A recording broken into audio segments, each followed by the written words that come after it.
Okay, I hope you're here. You're still here. Yeah, for some reason it cut out. Maybe I'm so new to this. I think I probably had an hour and I'd overrun the hour. So anyway, I am back. Here I am again. And sorry about the interruption. But there's just a couple more things that I wanted to say that again I hope might be helpful. I wanted to talk about one of the things that is so often mentioned in terms of letting go and healing, and that is we talk about our inner child. And there's an awful lot of talk done about our inner child, and a lot of inner child work is yeah I overran an hour. Yeah, thank you. Hello again. Hi. Okay, I didn't know that was going to happen. I will know that another time. This is all new to me and I'm learning. Okay, so here we go again. Let's talk about the inner child, because that also is important in terms of letting go. And we often see our inner child, and it's often talked about our inner child as if it's some sort of poor, bedraggled, suffering, weak victim in need of help. And so an awful lot of the work that we are encouraged to do on our inner child involves giving our inner child affirmations, telling our inner child how much they are loved and how beautiful and how special they are. And that's fine, as long as we know we're actually talking to the adult and that doesn't reach the inner child really at all. And I'm saying this as just as an add-on to talking about a sense of worthiness, because another thing that takes our sense of worthiness away strangely is seeing our inner child in that way. And if I bring a different psychotherapy view to what that inner child is, it is the part of us that when we went through painful and difficult experiences as a child that were beyond a child to manage, but for which that child was not given help, what the mind does is it takes the valuable part of the child and puts it somewhere else. This is the inner child. Puts it somewhere else, not because the inner child is too weak to manage, but rather because the inner child is to be kept safe, and the qualities that are necessary kept safe. Now, if you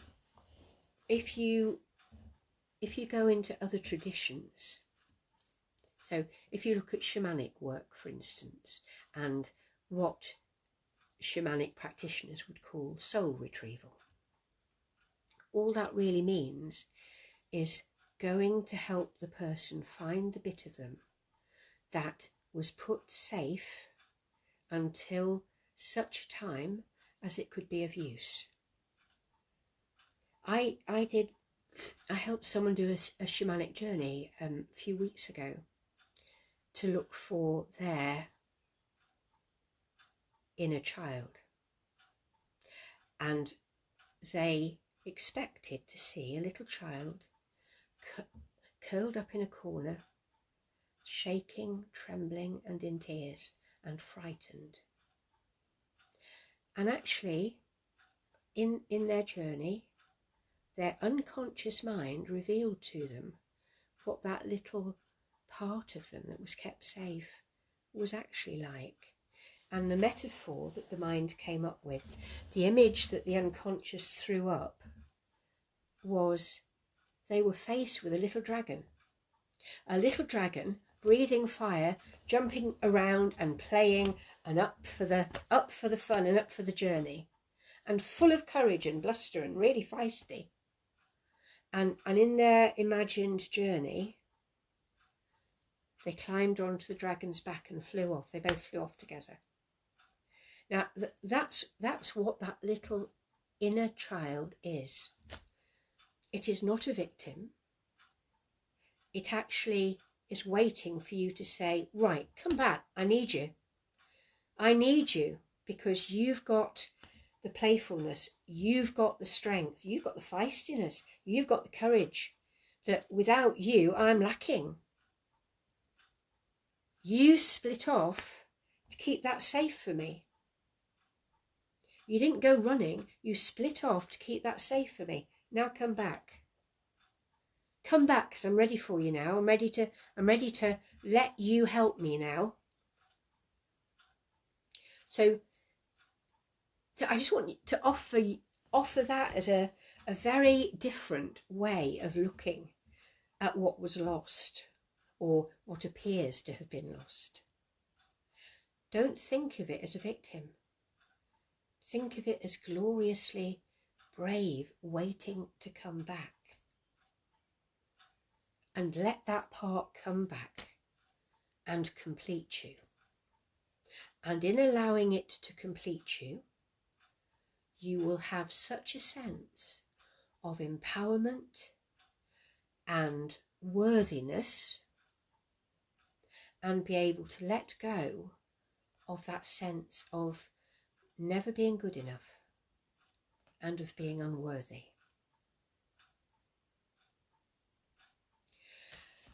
Oh my goodness, we've talked about so many different things, haven't we? We've talked about so many things this evening. We've talked about so many things this evening. So many different aspects. I just had the question, how do you connect with your inner child? Can I do that as a separate live stream? I've already said earlier this evening that we would have a live stream on childhood trauma. Maybe we also have a live stream on the inner child and inner child work. I will put that on my list. I think it's such a big subject and it deserves again more time than I can give now. So yeah, that's on the list. That's on the list, and that will be to come. But I guess I'm now at a point of summing up, which is look at reality as it is. Look at reality as it is, not as the ideal or fantasy would wish, because that's to run from reality, and you will bring so much anxiety and pain and struggle into your life that way. Look at reality as it is and empower yourself to grow through it. Make some choices, make decisions, decide on the next step, realize you can take action, realize you have a wide range of choices. Well, you won't like them all, but that doesn't mean they aren't there. Often people say, oh, I've got no choice. What they mean is, I don't like the choices I'm facing. Look, you've got to make one, because your only option is to stand still in this forever. If that's what we're talking about, we're talking about letting go. Let go so that you can flow again. Let go so that you are no longer stuck and paralyzed, but so you can move and you can walk your path and move on in your journey. Remember where you come from, remember where you go back to, remember that you are an amazing being, here and up for the journey. And enjoy the tea and cake. Stay blessed, lots of love. Talk again soon. Bye for now.